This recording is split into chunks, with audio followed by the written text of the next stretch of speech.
हैं आप सब। तो आज की इस वीडियो में मैं आप सभी बच्चों को, जो भी बच्चे क्लास 12th में, आप सभी बच्चों का देखिए परीक्षा है, इससे संबंधित देखिए मैं आप सभी बच्चों को टोटल 70 एमसीक्यू बताऊंगा जो एग्जाम ओरिएंटेड है, सारे के सारे सवाल। तो इन सब वीडियो को देखिएगा, वीडियो पसंद आए तो वीडियो को लाइक कर दीजिएगा, चैनल पे न्यू आए तो सब्सक्राइब करिएगा और बेल आइकन पे क्लिक कर लीजिएगा ताकि इसी प्रकार हर वीडियो को नोटिफिकेशन आपको वहाँ चलकर मिलता रहे। तो चलिए वीडियो को हम लोग शुरू करते हैं। देखिए सबसे पहला सवाल पूछा हुआ है कि विश्व का सबसे लंबा जो झील जलमार्ग है वो कौन सा है, ये बताना है। सुएज जलमार्ग, डैन्यूब जलमार्ग, वोल्गा जलमार्ग या फिर ग्रेट लेक सेंट लॉरेंस जलमार्ग। इनमें से कौन सा ऑप्शन देखिए सबसे विश्व का सबसे लंबा झील जलमार्ग है, ये हमें बताना है। तो इसका राइट आंसर हो जाएगा ऑप्शन नंबर 4 कि ग्रेट लेक सेंट लॉरेंस जलमार्ग। ऑप्शन नंबर 4 टिक कर लीजिएगा, सही जवाब। देखिए चॉकलेट को बनाने में आप खुद जानते होंगे कि चॉकलेट जो रहता है कहवा तो होगा नहीं, गन्ना होगा नहीं, गन्ना से मीठा बनाता है, चुकंदर हो नहीं सकता। कोको आपको मालूम है कि उसके चॉकलेट कड़वे लगते हैं थोड़ा, हर चॉकलेट देखिए थोड़ा उसमें कड़वापन जरूर होता है। मिठास डालने के लिए हम लोग आर्टिफिशियल शुगर जो डालते हैं, लेकिन उसमें चॉकलेट बना किस चीज़ का होता है, तो कोको का बना होता है। इसलिए ऑप्शन नंबर क्या हो जाएगा, 2 इसका सही उत्तर हो जाएगा। फिर अगला है, किस वर्ष भारत को इंटरनेट की सुविधा प्राप्त हुई थी? सन 2000, 1998, 1988, 1978। तो किस वर्ष प्राप्त हुई थी? ये हुई थी 1998 को, यानी ऑप्शन नंबर क्या हो जाएगा, 2 इसका सही उत्तर हो जाएगा। फिर अगला है, मोहाली सॉफ्टवेयर तकनीकी पार्क, ये कहाँ स्थित है? चंडीगढ़, हिमाचल प्रदेश, झारखंड या असम में? तो ये पार्क कहाँ स्थित है? देखिए तो याद रखिएगा ये चंडीगढ़ स्थित है, इसलिए ऑप्शन नंबर ए क्या होगा इसका सही जवाब। अगला है देखिए, विजयनगर इस्पात केंद्र यह किस राज्य में अवस्थित? तो विजयनगर साम्राज्य कर्नाटका साइड, यानी ऑप्शन हो जाएगा हमारे पास ए कर्नाटक, इसका राइट आंसर हो जाएगा। अगला सवाल देखिए हमारे पास पूछा हुआ है कि दुर्ग लौह अयस्क उत्पाद, देखिए ये जो दुर्ग लौह अयस्क उत्पाद क्षेत्र है ये कहाँ पड़ता है, ये हमें बताना है। तो ये हमारे पास देखिए झारखंड में, उड़ीसा, मध्य प्रदेश, छत्तीसगढ़। तो ये कहाँ पड़ता है? छत्तीसगढ़ में। ऑप्शन नंबर क्या हो जाएगा 4 इसका राइट आंसर होगा। फिर विश्व का सबसे बड़ा तृतीयक क्रियाकलाप कौन सा है? सबसे तृतीयक बड़ा, 3rd नंबर का, खनन, पर्यटन, गायन या शिक्षण। तो सबसे ज्यादा देखिए तृतीयक क्षेत्र में कौन सा आता है ये हमें बताना है। तो इसका राइट आंसर क्या हो जाएगा, पर्यटन। बहुत अच्छा है, कह सकते हैं तृतीयक क्रियाकलाप आता है टर्शियरी सेक्टर में। तो ऑप्शन नंबर 2 क्या हो जाएगा इसका राइट आंसर हो जाएगा। फिर देखिए मसई एक क्या है, हमें ये बताना है। मसई एक प्रकार का होता है, क्या है ये बताना है। एक कृषि उपजाऊ है, एक जनजाति, एक चिकित्सक है या फिर एक मरुभूमि है? तो किसे कहा जाता है? एक जनजाति है बेसिकली, जिसे हम लोग क्या कहते हैं, मसाई के नाम से जानते हैं। तो ऑप्शन नंबर 2 क्या होगा इसका सही उत्तर। ये सवाल का जवाब चलिए आप लोग बताइएगा, इसका सही उत्तर क्या होगा। गलत टिक करके कोई नहीं बच्चा बताएगा, अभी वर्तमान के हिसाब से बताएगा। एग्जाम में लिखना है तो वर्तमान के हिसाब से, ना कि आपको अपने इतिहास कह सकते हैं आपको बुक के अपने हिसाब से लिखना है। अभी वर्तमान कुल रज्जु संख्या वो आपको अपना बताना है कमेंट बॉक्स में, ठीक है। अगला सवाल है देखिए यहाँ पूछा हुआ है क्वेश्चन नंबर 11 हमसे कि निम्नलिखित में से किस प्रकार की जो बस्तियां होती है, सड़क, नदी या नहर किनारे बस्ती है? रेखीय, वृत्ताकार, वर्गाकार या चौक पट्टी? किस प्रकार की देखिए बस्तियां यहाँ बस्ती ये बताना है। तो हो जाएगा रेखीय। ऑप्शन नंबर ए क्या होगा इसका सही जवाब हो जाएगा। अगला सवाल है, निम्नलिखित में से देखिए कौन सा राजधानी नगर है? पटना, जमशेदपुर, मथुरा या मैसूर? तो राइट आंसर क्या होगा पटना, ऑप्शन नंबर, क्योंकि ये राजधानी है। ऑप्शन नंबर क्या हो जाएगा 1 इसका राइट आंसर होगा। फिर निम्नलिखित में से देखिए कौन सा एक मानव भूगोल से संबंधित नहीं है?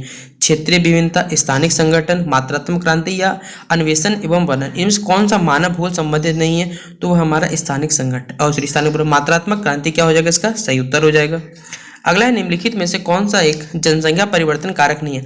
प्रवास, आवास, जन्म या मृत्यु? देखिए जनसंख्या परिवर्तन से कोई इसका मतलब नहीं है, तो कौन है आवास, उससे क्या फर्क पड़ता है? प्रवास भी हो सकता है, जन्म भी है, ठीक है। तो ऑप्शन नंबर क्या हो जाएगा 2 इसका क्या हो जाएगा बच्चों राइट आंसर आप लोग टिक कर लीजिएगा। अगला सवाल है हमारे पास, निम्नलिखित में से कौन सा विरल जनसंख्या, देखिए सघन और विरल, विरल कौन सा? ध्रुवीय प्रदेश में, भूमध्य रेखा प्रदेश में या दक्षिण पूर्वी एशिया या अटाकामा? यहाँ अटाकामा नहीं होगा, अंटार्कटिका होना चाहिए था मेरे हिसाब से, ठीक है। तो यहाँ पर कौन सी जगह में विरल वाला जनसंख्या रहता है? तो दक्षिण पूर्वी एशिया। ऑप्शन नंबर क्या हो जाएगा 3 इसका सही उत्तर हो जाएगा। फिर है कालाहारी मरुस्थल में देखिए कौन सी जनजाति निवास करती है? पिग्मी, माओरी, बुशमैन या इनमें से कोई नहीं? तो कालाहारी मरुस्थल में देखिए कौन सी जनजाति निवास करती है? वो है बुशमैन। तो ऑप्शन नंबर 3 क्या हो जाएगा इसका राइट आंसर हो जाएगा। अगला सवाल है, उत्तरी अटलांटिक मार्ग जो जोड़ता है उत्तरी अमेरिका को यूरोप से, अमेरिका को उत्तरी अफ्रीका से, यूरोप को एशिया से, इनमें से किसी को भी कोई सही नहीं है। तो उत्तरी किसको जोड़ता है? उत्तरी अमेरिका को यूरोप से जोड़ने वाला मार्ग क्या है? उत्तर अटलांटिक मार्ग, जिसे हम नाम से जानते हैं। फिर अगला है, भारत में देखिए जो नगरीय आबादी है वो कितनी, हमें ये बताना है। तो भारत में कितनी नगरीय आबादी है? वो है 31%, ऑप्शन नंबर ए। फिर संभववाद अवधारणा में किस घटक को देखिए महत्वपूर्ण माना गया है? प्राकृतिक घटक, अगला ऑप्शन मानवीय घटक, दोनों या इनमें से कोई नहीं? तो किस घटना को देखिए किस घटक को महत्वपूर्ण माना गया? तो मानवीय घटक, इसलिए ऑप्शन नंबर क्या हो जाएगा 2 इसका राइट आंसर हो जाएगा। रांची बताइए ये सवाल का जवाब आप लोग कमेंट बॉक्स में, एक भी बच्चे का यहाँ गलत नहीं होना चाहिए सवाल। अगला है, Valmiki Nagar tiger reserve park जो है ये कहाँ स्थित है? बिहार, मध्य प्रदेश, पंजाब या केरल? तो ये कहाँ स्थित है? ये स्थित है बिहार में। अगला है किस नगर को देखिए दक्षिण भारत का मैनचेस्टर, और मैंने आपको ये बताया भी था सबमिटिव पेपर में कि कोयम्बटूर को कहा जाता है दक्षिण भारत का मैनचेस्टर के नाम से जाना जाता है। तो ऑप्शन नंबर 3 क्या हो जाएगा इसका राइट आंसर। बोकारो देखिए इस्पात केंद्र निजी क्षेत्र में आता है, सार्वजनिक है, मिश्रित, ये किस प्रकार का है? तो ये देखिए सार्वजनिक क्षेत्र में आता है बोकारो, जो हमारा स्टील फैक्ट्री है, ठीक है, बोकारो जिसे हम लोग बोकारो स्टील फैक्ट्री नाम से जानते हैं। अगला हो जाएगा हमारे पास सवाल है कि हॉर्टिकल्चर किससे संबंधित है? तो हॉर्टिकल्चर मतलब ये होता है किस चीज़ की खेती करना, फल सब्जी ये सब का आता है इसके अंतर्गत, इसलिए ऑप्शन नंबर क्या हो जाएगा 4 इसका राइट आंसर होगा। फिर उत्तर भारत में सिंचाई का देखिए प्रमुख स्रोत क्या होता है? तालाब है, नहर है, नलकूप है, इनमें से कोई नहीं। तो उत्तर भारत में देखिए पानी किस पे, तो ये नहर पे डिपेंडेंट करता है, इसलिए ऑप्शन नंबर 2 क्या होगा इसका सही जवाब। फिर निम्नलिखित में से कौन सी बागानी फसल नहीं है? देखिए बागान रबड़, चाय, कॉफी या मक्का, आप बताइए कौन सा बागानी फसल नहीं होगा? मक्का, ये खेतों में होने वाली है, बागान में नहीं होता है। फिर निम्नलिखित में देखिए कौन सा परंपरागत ऊर्जा का स्रोत है, हमें ये बताना है। कौन सा परंपरागत ऊर्जा का यहाँ स्रोत दिख रहा है आपको? कोयला, पेट्रोलियम, फिर अगला है हमारे पास प्राकृतिक गैस या सभी। तो ये सारा का सारा है, इसलिए ऑप्शन नंबर डी क्या हो जाएगा राइट आंसर हो जाएगा। फिर अगला है धारावी मलिन बस्ती किस नगर में स्थित? तो कोलकाता में है। धारावी मुंबई में, आपको बहुत फेमस जगह आपको मालूम होगा, ठीक है। तो ऑप्शन नंबर ये क्या हो जाएगा 2 इसका राइट आंसर। धारावी आपने देखा ही होगा, बहुत सारे ऐसे मूवी बने हुए हैं, आपने देखा ही होगा उम्मीद करता हूँ। फिर अगला है हमारे पास विग इंच पाइपलाइन प्रभावित करता है जल, दूध, पेट्रोलियम या फिर लिक्विफाइड पेट्रोलियम, जैसे तरल पेट्रोलियम गैस के नाम से आप लोग बोल सकते हैं। तो इसमें से क्या प्रभावित होता है? तो पेट्रोलियम, इसलिए ऑप्शन नंबर 3 क्या होगा इसका राइट आंसर हो जाएगा।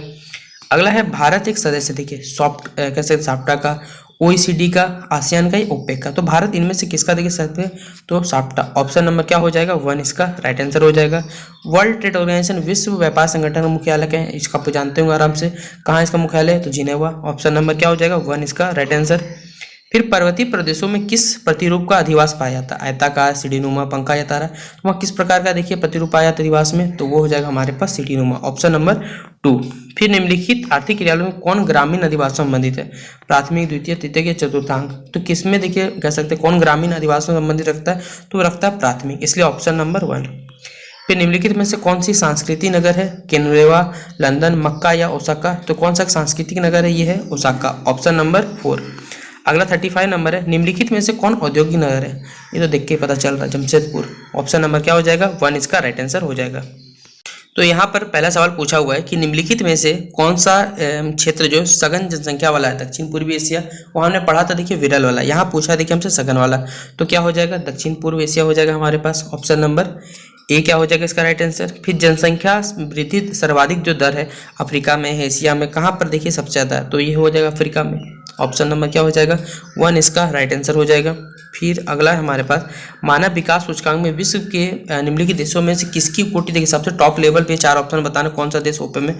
तो ये मानव विकास ह्यूमन डेवलपमेंट इंडेक्स में सबसे पहले कौन है? तो ये नॉर्वे है, ऑप्शन नंबर 1 क्या हो जाएगा इसका राइट आंसर। फिर डॉक्टर महबूब उल हक मूल निवासी कहाँ के थे? ये हमें बताना है। तो ये कहाँ के देखिए मूल निवासी थे याद रखिएगा, तो ये थे पाकिस्तान के, ऑप्शन नंबर 2 राइट आंसर हो जाएगा। अगला है निम्नलिखित में से कौन सी रोपण फसल नहीं है? कॉफी, गेहूं, गन्ना या रबर। देखिए रोपण बुलाए रोप के नहीं करते से, तो ये हो जाएगा गेहूं, ऑप्शन नंबर 2 क्या हो जाएगा इसका राइट आंसर हो जाएगा। फिर अगला सवाल आपसे पूछा हुआ है सहकारी कृषि अधिक सफल रही, क्यों रही, कहाँ रही, मतलब सिर्फ बताना है यहाँ पे। रूस में, डेनमार्क में, नीदरलैंड में या भारत में। तो ये कहाँ सबसे सफल रही थी? तो डेनमार्क, ऑप्शन नंबर 2 क्या हो जाएगा राइट आंसर होगा। फिर देखिए हमसे पूछा हुआ खट्टे रसदार फलों की कृषि संबंधित होती है किससे? आपको 4 ऑप्शन दिए गए, मिश्रित कृषि से, सघन कृषि से, भूमध्य सागर कृषि से या फिर रोपण कृषि से। ये किससे संबंधित रखता है? तो ये रखता है भूमध्य सागरीय कृषि से रखता है, ऑप्शन नंबर 3। फिर अगला सवाल है निम्नलिखित में से किस अर्थव्यवस्था में उत्पादन का स्वामित्व जो होता है व्यक्तिगत मतलब पर्सनल होता है? जब आप बताइए पर्सनल होगा यहाँ पर, तो ये क्या होगा पूंजीवादी होगा, कैपिटलिज्म हो जाएगा, ऑप्शन नंबर 2 क्या हो जाएगा इसका राइट आंसर होगा। फिर निम्नलिखित में से कौन सा उद्योग दूसरे उद्योगों के लिए कच्चा माल तैयार करता है? तो कौन सा उद्योग तैयार करेगा? वो हो जाएगा हमारे पास जो फंडामेंटल हमारे उद्योग है वही तैयार करेंगे, आधारभूत उद्योग क्या हो जाएगा इसका राइट आंसर हो जाएगा। अगला सवाल देखिए पूछा हुआ है निम्नलिखित में से कौन सा तृतीयक आर्थिक क्रियाकलाप है? खेती, व्यापार, बुनाई या आखेट। तो कौन सा तृतीय का आर्थिक क्रियाकलाप हमारे पास? वो है खेती, ऑप्शन नंबर क्या हो जाएगा 1 इसका राइट आंसर हो जाएगा। अगला सवाल है ट्रांस महाद्वीपीय स्टुअर्ट महामार्ग, ठीक है, ये किसको जोड़ता है ये बताना है। तो याद रख लीजिएगा ये जोड़ता है किसको? डार्विन को मेलबर्न से जोड़ने वाला कह सकते हैं महामार्ग है, ऑप्शन नंबर डी क्या हो जाएगा राइट आंसर होगा। पनामा नहर हम लोग जानते हैं भली बात है, ये किसको जोड़ता है? इसका राइट आंसर क्या हो जाएगा सी, प्रशांत महासागर और अटलांटिक महासागर जोड़ने वाले जो संधि है उसे क्या कहते हैं? पनामा संधि के नाम से जानते हैं हम लोग। तो ऑप्शन नंबर 3 क्या होगा राइट आंसर। फिर अगला है 14 नंबर हमारे पास पूछा हुआ है कि विश्व के प्रमुख समुद्री पतन निम्नलिखित में से किस प्रकार के, नौसेना पतन है, तेल पतन है, विस्तृत पतन या औद्योगिक पतन है। सबसे ज्यादा देखिए पूछा हुआ है कौन सा है, तो ये राइट आंसर क्या हो जाएगा हमारे पास, विस्तृत पतन। फिर अगला है हमारे पास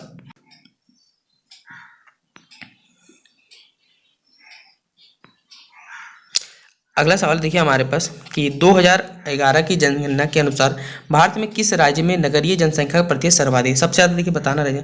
तो कौन सा राज्य, इस चारों डाटा के अकॉर्डिंग हमें बताना, 2011 की जनसंख्या के अकॉर्डिंग, तो यहाँ पर था गोवा। ठीक है, क्या हो जाएगा ऑप्शन नंबर 2 क्या हो जाएगा इसका राइट आंसर। फिर अगला 19 नंबर 2011 जनगणना से भारत का जनसंख्या घनत्व देखिए कितना था, यह बताना। 11 अभी का वर्तमान देखिए डाटा बदल चुका है, बता देता हूँ। उस टाइम देखिए था 382 व्यक्ति पर किलोमीटर स्क्वायर, मतलब 1 किलोमीटर स्क्वायर पर कितना आदमी रहते थे, 382 आदमी यहाँ पर रहते थे। तो 19 का 1 क्या हो जाएगा इसका राइट आंसर हो जाएगा। फिर अगला है निम्नलिखित में से भारत में पुरुष प्रवास का प्रमुख कारण देखिए क्या है, विवाह हो गया, शिक्षा, काम और रोजगार या फिर व्यवसाय। तो इसका राइट आंसर क्या हो जाएगा, काम और रोजगार। अगला है हमारे पास निम्नलिखित केंद्र शासित प्रदेशों में किसकी साक्षरता दर देखिए सबसे उच्चतम है। तो अभी यहाँ केरल का तो हमारे पास ऑप्शन नहीं है, यहाँ पर आपको ऑप्शन देकर चेक करना होगा, तो हो जाएगा लक्षद्वीप, ऑप्शन नंबर 4।